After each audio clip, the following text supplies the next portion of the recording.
स्वागत है मित्रों आप सभी का इलेक्ट्रॉनिक स्टडी यूट्यूब चैनल पर। नमस्कार आप सभी को। यहाँ पर आज हम एक बहुत ही महत्वपूर्ण प्रकरण के बारे में टॉपिक के बारे में बात करने जा रहे हैं। ये है भारत की नदियाँ, रिवर्स ऑफ इंडिया। वो आपकी हिमालयन रिवर सिस्टम हो या फिर आपके पेनिनसुलर रिवर सिस्टम हो यानी हिमालयी या फिर प्रायद्वीपीय नदियाँ हों, उन्हीं के बारे में हम बात करने वाले हैं। बाइलिंगुअल लेकर के चलेंगे, इंग्लिश हिंदी में दोनों में आपको समझाते चलेंगे।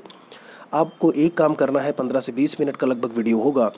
चित्र के माध्यम से इंडिया के मैप के माध्यम से आप कैसे कैसे इन नदियों को समझ सकते हो, एक एक नदियों के बारे में हम यहाँ पर बात करेंगे। तो एक बहुत ही अच्छा सा वीडियो ये होगा आपके लिए अगर आप लास्ट तक बने रहते हो। इस वीडियो में हर एक प्रतियोगी परीक्षा में आप टीईटी से लेकर के बात करो, एसएससी यूपीएससी की, सभी में आपको नदियों के बारे में सवाल मिलता है। केवीएस DSSB आप किसी की भी तैयारी कर रहे हो, सभी में आपको ये चीज़ें देखने को मिलेंगी।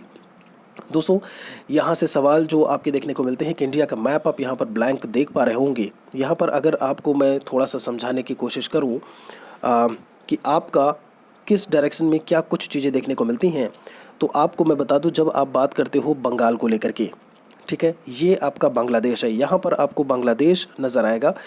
इसी में जब आप बात करते हो उसके बगल में आपका बंगाल से याद रखिएगा, जब यहाँ पर आपका बंगाल है तो इधर साइड में आपको बंगाल की खाड़ी देखने को मिलेगा। यहाँ क्या है आपको मिलेगा बंगाल की खाड़ी, जिसे आप बे ऑफ बंगाल बोलते हो।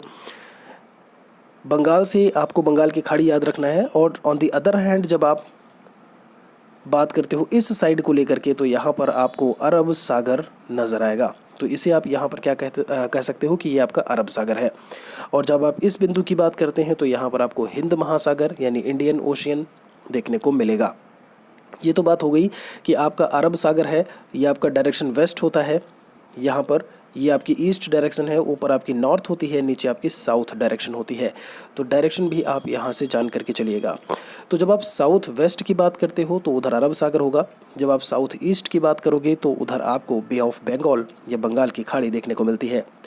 थोड़ा सा हम आगे बढ़ते हैं। यहाँ पे आप लोगों को मैं बता दूँ, यहाँ पर इलेक्ट्रॉनिक स्टडी टेलीग्राम चैनल से अभी आप ज़रूर जुड़े रहें। PDF फाइल्स आपकी जो लेक्चर्स की लिंक्स होती हैं वो भी मैं वहाँ पर भेज दिया करता हूँ। तो आप लोग इस वीडियो के डिस्क्रिप्शन में भी लिंक दी हुई है, आप वहाँ से जुड़ सकते हैं।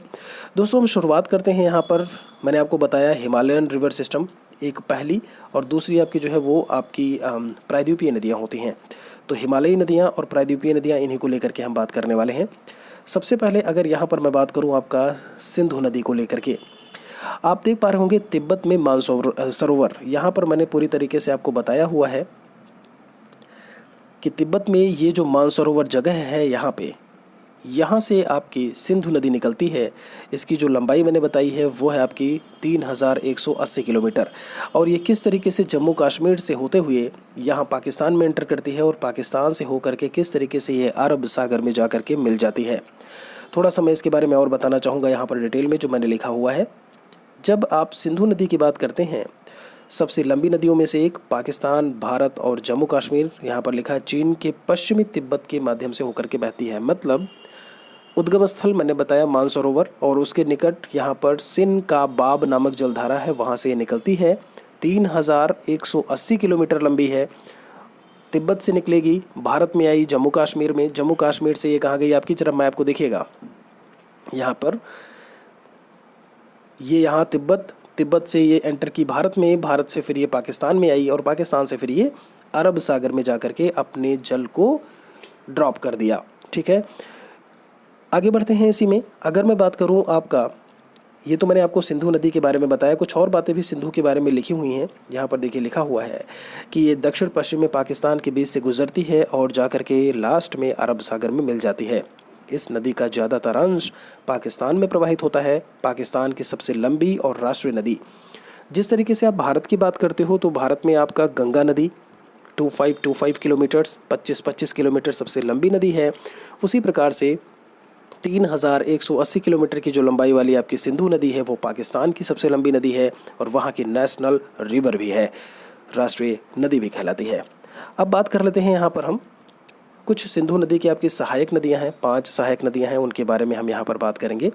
तो ये जो सहायक नदियां हैं, ये कैसे कैसे निकल रही होती हैं, इनका उद्गम कुछ यहाँ से हो रहा होता है, और ये एकदम सीक्वेंस में लिखी हुई हैं। मतलब ऊपर आपका अगर नॉर्थ है नीचे आपका साउथ है, तो सबसे ऊपर जो है नदी है वो आपकी झेलम है, उसके बाद चेनाब है, फिर उसके बाद रावी है, फिर उसके बाद ब्यास नदी है, और उसके बाद आपको सतलज नदी देखने को मिलेगी।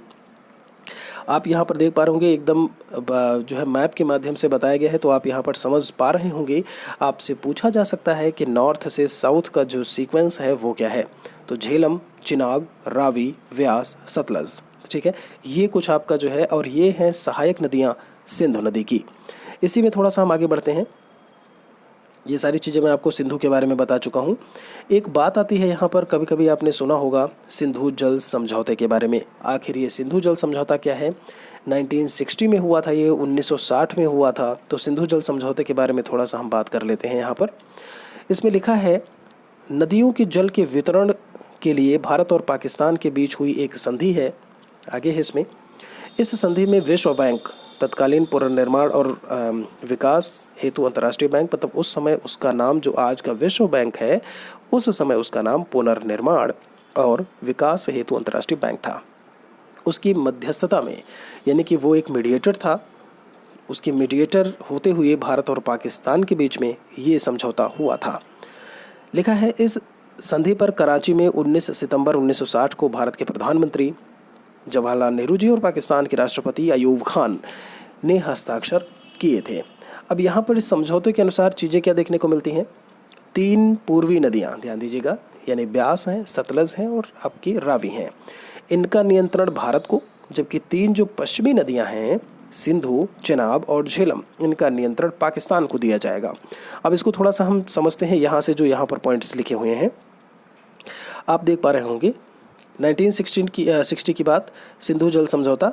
तो सिंधु नदी, झेलम नदी और चिनाब नदी, इन तीनों जब नदियों की आप बात करते हो तो इसका 80% जल जो है वो पाकिस्तान के खाते में रहेगा, मतलब इतना वो यूज़ करेगा, और 20% जल जो है वो इंडिया यूज़ करेगा। तो इस प्रकार से यहाँ पर जो अधिकार है वो सबसे ज़्यादा पाकिस्तान का है नदियों पर। वहीं जब आप रावी, व्यास और सतलज की बात करते हो तो 80% जल जो है वो भारत को रहेगा यूज़ करने का अधिकार, और 20% पाकिस्तान को रहेगा। तो इस प्रकार से यहाँ पर जो सेकंड लिखा हुआ है, भारत का अधिकार आपको ज़्यादा देखने को मिलेगा। तो यही था आपका सिंधु जल समझौता, या आप जब बात करते हो सिंधु नदी जल समझौता आप कह सकते हो इसे। थोड़ा सा इसी में हम आगे बढ़ते हैं। यहाँ पर अब हम बात करेंगे एक और नदी के बारे में जो कि निकलती है गंगोत्री से। आप यहाँ पर देख पा रहे होंगे। अच्छा, एक चीज़ और ध्यान रखिएगा, जब आप सबसे ऊंचे डैम को लेकर के बात करते हो तो भाखड़ा नागर डैम है आपका। आप सतलज नदी की बात करोगे, ये डैम को आप याद रखिएगा, जो कि सतलज नदी पर ही आपको देखने को मिलेगा या बना है। ठीक है, इसे आप ध्यान रखिएगा। फिर हम बात करते हैं यहाँ पर आपकी गंगा नदी को लेकर के, जो कि गंगोत्री से आपकी निकल रही होती है। यहाँ पर मैंने बताया हुआ है, ये है गंगोत्री, और यहाँ से गंगा निकलती है। और ये किस तरीके से उत्तराखंड से होते हुए, उत्तर प्रदेश से होते हुए, ये बिहार से होते हुए बांग्लादेश में, और बांग्लादेश के बाद ये जा कर के बंगाल की खाड़ी में मिल जाती है। ठीक है, यहाँ से, और इसकी लंबाई मैंने बताई हुई है कि ये 2525 किलोमीटर्स है। गंगा की जो लंबाई है वो 25-25 किलोमीटर है। भारत की सबसे लंबी नदी है, भारत की पवित्र नदी है। जिस प्रकार से सिंधु नदी जो है वो पाकिस्तान की सबसे पवित्र नदी, और जिसकी लंबाई 3180 किलोमीटर थी, सबसे लंबी नदी है वो आपकी पाकिस्तान की, और ये यहाँ पर भारत की है। ठीक है, तो इतनी बातें उम्मीद करते हैं कि आपको क्लियर हुई होंगी। यहीं पर अगर बात की जाए तो थोड़ा सा हम गंगा के बारे में जब बात कर रहे हैं तो गंगा के बारे में यहाँ पर थोड़ा सा जान लेते हैं, जो मैंने यहाँ पर टाइप किया हुआ है। सबसे महत्वपूर्ण और लंबी नदी है, भारत और बांग्लादेश को मिला करके 2525 किलोमीटर्स की दूरी तय करती है, और ये तय करती हुई उत्तराखंड में हिमालय से निकलकर बंगाल की खाड़ी के सुंदर वन तक के विशाल भूभाग को सींचती है। मतलब आपका जो मैदान है उत्तर का, जब आप विशाल मैदान की बात करते हो, उसको सींचते हुए, सिंचाई करते हुए आप कह लो, ये जा करके सुंदरवन डेल्टा, मतलब बे ऑफ बंगाल में गिरेगी, और वहाँ पर वो क्या कर रही होती है, डेल्टा बना रही होती है। ठीक है, ऐसे ही जब आप यमुना नदी की बात करते हो तो यमुना नदी जो है वो यमुनोत्री से निकल रही होती है, यहाँ कहीं से, और जो यमुना नदी है वो कुछ इस तरीके से प्रवाहित होकर के प्रयागराज यानी इलाहाबाद में जा कर के गंगा से मिल जाती है, और फिर ये गंगा के रूप में बांग्लादेश और फिर बंगाल की खाड़ी में जाती है। ध्यान रखिएगा, यमुना वापस सीधे सीधे बंगाल की खाड़ी में नहीं जा रही है, वो वापस आकर के कहाँ मिल रही है, यहाँ पे सीधे सीधे आई और आपका प्रयागराज में जो इलाहाबाद है, तभी तो आप उसे संगम कहते हो ऐसे में, गंगा यमुना सरस्वती का संगम ऐसे में। ठीक है जी, तो यहाँ पर आकर के यहाँ मिल गई। थोड़ा सा यमुना के बारे में जान लेते हैं। गंगा की सबसे बड़ी सहायक नदी है जो यमुनोत्री यानी उत्तर काशी में 30 किलोमीटर उत्तर गढ़वाल में वहाँ से निकलती है और प्रयागराज यानी इलाहाबाद में गंगा से मिल जाती है। यहाँ पर अगर यमुना की सहायक नदियों की बात की जाए तो चंबल है, सेंगर है, छोटी सिंधु है, बेतवा है, केन नदियाँ हैं जो कि इसके सहायक नदियों के रूप में देखने को मिलती हैं। अच्छा, कुछ बातें निकल के आती हैं यहाँ से कि भाई कई बार सवाल आता है कि गंगा नदी जब बांग्लादेश में प्रवेश करती है तो किस नाम से जानी जाती है। तो गंगा नदी बांग्लादेश में किस नाम से जानी जाती है, जो आप जब ब्रह्मपुत्र नदी की बात करते हो जो कि आपकी मानसरोवर से निकली ऐसे में, जिसे तिब्बत में सांगपो या फिर सांगपो कहते हैं। क्या बोलते हैं, सांगपो या सांपो, आप कुछ भी कह सकते हो। तिब्बत में जिसे सांगपो कहते हैं, भारत में क्या बोलते हैं, बांग्लादेश में क्या बोलते हैं, तो उसके बारे में थोड़ा जान लेते हैं। फिर ब्रह्मपुत्र के बारे में थोड़ा और डिटेल बता देंगे हम आपको। सबसे पहले यहाँ पर हम आपको बता दें, जिसको मैंने लिखा हुआ है वो ये रहा। लिखा है, गंगा में बांग्लादेश को पद्मा नाम से जाना जाता है, वहीं ब्रह्मपुत्र को तिब्बत में सांगपो कहते हैं, भारत में ब्रह्मपुत्र कहते हैं और बांग्लादेश में वही ब्रह्मपुत्र नदी जमुना के नाम से जानी जाती है। दोस्तों, जो जमुना नदी यानी जो ब्रह्मपुत्र नदी है बांग्लादेश में जमुना के नाम से जानी जाती है, वो और जो गंगा नदी है जो कि बांग्लादेश में पद्मा के नाम से जानी जाती है, ये दोनों नदियाँ मिल करके मेघना नदी बनाती हैं। मेघना बनाती हैं और फिर बंगाल की खाड़ी में अपना जल ड्रॉप करती हैं ले जा करके। समझ में आ रहा है आपको? मतलब गंगा नदी बांग्लादेश में पद्मा, ब्रह्मपुत्र नदी बांग्लादेश में जमुना, जमुना और पद्मा मिल करके मेघना को बना रही होती हैं।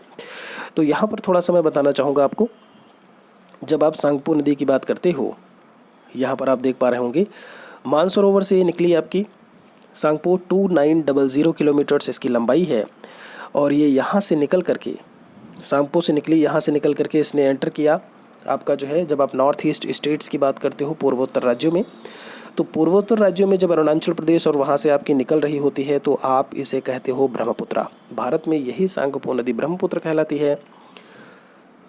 आगे जब हम बढ़ते हैं यहाँ पर, तो ये नदी आपकी जब बांग्लादेश में आती है तो इसे हम जमुना के नाम से जानते हैं।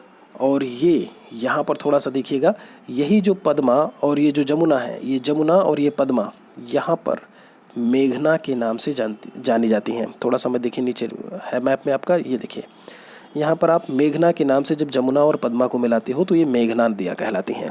सारे क्वेश्चन आपके पूछे गए हैं कि इन्हें यहाँ पर किस नाम से जानते हो, कहाँ पे है, तो इसीलिए मैं मैप के माध्यम से आपको बता रहा हूँ। कुछ भी अच्छा लगे तो प्लीज़ शेयर आप ज़रूर करिएगा वीडियो को अपने दोस्तों सहपाठियों के साथ में। यहाँ पर भारत की अगर सबसे चौड़ी नदी या broad river of India, broad river की बात अगर की जा रही है तो आपकी ब्रह्मपुत्र आपका आंसर होगा। लेकिन अगर सबसे लॉन्गेस्ट रिवर की बात करते हो, लार्जेस्ट में ब्रह्मपुत्र है, लॉन्गेस्ट में जब आप बात करोगे सबसे लंबाई में, तो वो आपकी गंगा नदी आती है। उम्मीद करते हैं कितना पॉइंट आपका यहाँ से क्लियर हुआ होगा। थोड़ा सा हम इसमें आगे बढ़ते हैं। यहाँ पर आप देख पा रहे होंगे सुंदरवन डेल्टा दिखाया गया है, तो ये नदी यहाँ पर आकर के सुंदरवन डेल्टा बना रही होती है। विश्व का कह लो एक बड़े डेल्टा में से एक आपका सुंदरवन डेल्टा, और ये रहा आपकी बंगाल की खाड़ी आप यहाँ पर देख पा रहे होंगे। अब हम बढ़ते हैं यहाँ पर, जब आप कुछ मुख्य नदियों के बारे में बात करते हो, गंगा है, यमुना है, आपकी ब्रह्मपुत्र है, ये आपकी हिमालयन रिवर में आपने इनको काउंट कर लिया, तो फिर हम चलेंगे अब कुछ प्रायद्वीपीय नदियों की तरफ। दोस्तों, जब आप प्रायद्वीपीय नदियों की तरफ आते हो, जब आप मध्य प्रदेश की बात करते हो, उसी का एक पार्ट आपका छत्तीसगढ़ 2000 में आपका अलग हुआ। ऐसे में जब आप बात करते हो तो छत्तीसगढ़ में जगह है आपकी अमरकंटक, वहाँ से 3 नदियाँ निकल रही होती हैं। एक नदी नॉर्थ की तरफ प्रवाहित कर रही होती है, एक तरफ आपकी वेस्ट यानी कि आपका पश्चिम की तरफ, और एक नदी आपकी कुछ यहाँ से निकल रही होती है जो कि बंगाल की खाड़ी में जा रही होती है। तो आप ये कह लो कि वो किधर प्रवाहित करती है, आपकी साउथ ईस्ट की तरफ प्रवाहित करती है, या बहती है, या फ्लो करती है। तो अब हम इसके बारे में आपको बताएंगे। अमरकंटक से जो नदियाँ निकलती हैं, नर्मदा नदी ये निकली तो कुछ प्रवाहित हुई आपकी पूर्व की पश्चिम की तरफ, यानी वेस्ट फ्लोइंग रिवर्स में आती है आपकी, और अरब सागर में जाकर के अपने जल को इसने ड्रॉप कर दिया। ऐसे ही सोन नदी निकलती है अमरकंटक से, और ये कुछ इस तरीके से प्रवाहित होती हुई बांग्लादेश से हो करके ये बंगाल की खाड़ी में जाकर के मिलती है। वहीं अगर मैं तीसरी नदी की बात करूं तो तीसरी नदी है महानदी। ये रही 3 नदियां आपकी मुख्य। ये भी अमरकंटक से निकलती है महानदी, और इसी पर आपका सबसे बड़ा जो डैम है हीराकुड डैम, हीराकुंड भी बोलते हो, वो इसी महानदी पर बना हुआ है। सवाल पूछा जाता है कि महानदी पर कौन सा डैम या बांध देखने को मिलता है। ठीक है जी, तो वो यहाँ पर होगा। और ये महानदी और सोन नदी, इन दोनों नदियों का जो जल है वो बंगाल की खाड़ी में आकर के मिलता है, जबकि इसी अमरकंटक जगह से, अमरकंटक की पहाड़ियों से निकली जो नर्मदा नदी है, इसका जल जा करके आपका अरब सागर में मिलता है। यहीं से जब आप बात करते हो तो नीचे से एक नदी आपकी और निकलती है जिसको हम ताप्ती रिवर बोलते हैं। आपको मैं बता दूं, सवाल आता है कि सतपुड़ा की पहाड़ियाँ किन 2 नदियों से घिरा हुआ है या घिरी हुई हैं। तो ऊपर नॉर्थ में नर्मदा नदी है, जबकि साउथ में सतपुड़ा पहाड़ी के ताप्ती नदी आपको देखने को मिलेगी। ये रही यहाँ पर नर्मदा नदी ऊपर, और नीचे ताप्ती नदी है। ये दोनों ही नदियाँ आपकी वेस्ट फ्लोइंग रिवर्स में आती हैं। कई बार सवाल पूछा जाता है कि पश्चिम की तरफ प्रवाहित होने वाली नदियों के नाम बताइए, जो कि पश्चिम की तरफ प्रवाहित होती हैं। तो आपकी 3-4 नदियाँ ही आती हैं। एक ट्रिक है जिनसे कि आप उन्हें याद कर सकते हो, समानता। क्या ट्रिक है? समानता। सा से आपका सिंधु नदी हो गया। कौन सी? सिंधु नदी। फिर से मैं बोल रहा हूँ, माँ से आपका जो है, आप जब बात करते हो माही रिवर की, ना से नर्मदा है, और ता से ताप्ती है। ये नदियाँ आपकी वेस्ट फ्लोइंग रिवर्स में आती हैं। ध्यान रखिएगा, अगर सिंधु नहीं दिया होगा, चूँकि सिंधु पाकिस्तान की आपकी रिवर है, तो इसमें आपका नर्मदा, ताप्ती और माही, ये 3 प्रमुख नदियां हैं जो कि वेस्ट फ्लोइंग रिवर्स में आती हैं। किधर आती हैं? West flowing rivers. और ये पश्चिम की तरफ प्रवाहित होती हुई अरब सागर में जाकर के अपने जल को ड्रॉप करती हैं, या अरब सागर में जाकर के ये मिलती हैं। तो उम्मीद करते हैं कि यहाँ से इतनी चीज़ें आपको ध्यान में आया होगा, लाए होंगे आप। एक और चीज़ मैं आपको बता दूँ, यहाँ पर आप देख पा रहे होंगे इस मैप में, यहाँ पे एक लूनी नदी के बारे में बताया गया है। इससे सवाल ये पूछा जाता है कि कौन सी नदी है जो किसी सागर में जाकर के नहीं मिलती है, वो भूमि में ही क्या होती है? लुप्त हो जाती है। तो आपको मैं बता दूं, ये जो यहाँ पर बताया गया है, ये आपकी अरावली हिल्स हैं। ध्यान दीजिएगा, अरावली की पहाड़ियाँ हैं। यहाँ पर आपको पता होना चाहिए, सबसे प्राचीन पहाड़ियों में से एक आपका जो राष्ट्रपति भवन है, वो भी इन्हीं अरावली पहाड़ियों का ही एक हिस्सा है। मतलब जब आप रायसीना हिल्स की बात करते हो, उसी पर आपका जो राष्ट्रपति भवन है दिल्ली का, जी हाँ, मैं बात कर रहा हूँ उसी की, राष्ट्रपति भवन, संसद भवन को लेकर के, वो इसी अरावली पहाड़ी पर बना हुआ है, या रायसीना हिल्स पर जो है वो बना हुआ है।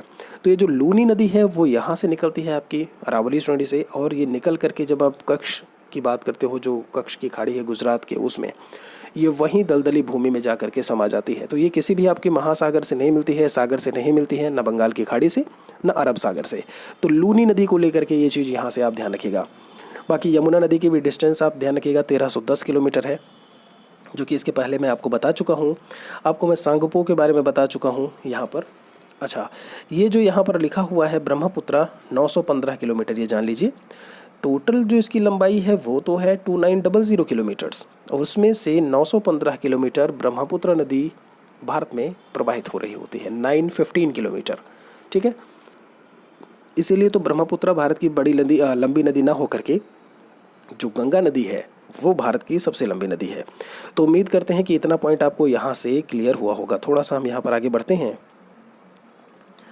Important points. फिर कुछ और नदियों की बात आती है यहाँ पर। इसी के नीचे जब आप बात करते हो तो गोदावरी नदी निकलती है, जिसे हम दक्षिण भारत की सबसे बड़ी नदी कहते हैं, या भारत की दूसरी सबसे बड़ी नदी कहते हैं, वो है गोदावरी रिवर, 1465 किलोमीटर्स लंबी। उसी के नीचे आपकी कृष्णा नदी निकल रही होती है, जो कि 1400 किलोमीटर्स है, और उसी के नीचे आपकी कावेरी नदी है, जो कि 805 किलोमीटर है। ध्यान दीजिएगा, सवाल पूछा जाता है कि नागार्जुन सागर डैम किस नदी पर बना हुआ है, तो वो कृष्णा नदी पर बना है। ऐसे ही शिव समुद्रम जो जलप्रपात है, शिव समुद्रम वाटरफॉल की जब आप बात करते हो तो वो कावेरी पर आपको देखने को मिलेगा। दोस्तों, कई बार सवाल आता है आपका, आपने सुना होगा कावेरी जल विवाद को लेकर के, कि कावेरी जल विवाद क्या है, किन किन 2 राज्यों के बीच में कावेरी जल विवाद देखने को मिलता है। तो दोस्तों, यहाँ पर है तमिलनाडु। ठीक है। सबसे नीचे मैप में तमिलनाडु है और ऊपर उसके है आपका कर्नाटका। ध्यान दीजिएगा, कर्नाटका और तमिलनाडु के बीच में जो जल विवाद है, जो वाटर डिस्प्यूट है, उसे हम कावेरी जल विवाद के नाम से जानते हैं। और ये जो आपकी नदियाँ होती हैं, चाहे वो आपकी गोदावरी हो, चाहे कृष्णा हो, चाहे कावेरी हो, महानदी हो, सोन नदी हो, ये सभी अपने जल को बंगाल की खाड़ी में ला करके ड्रॉप करती हैं।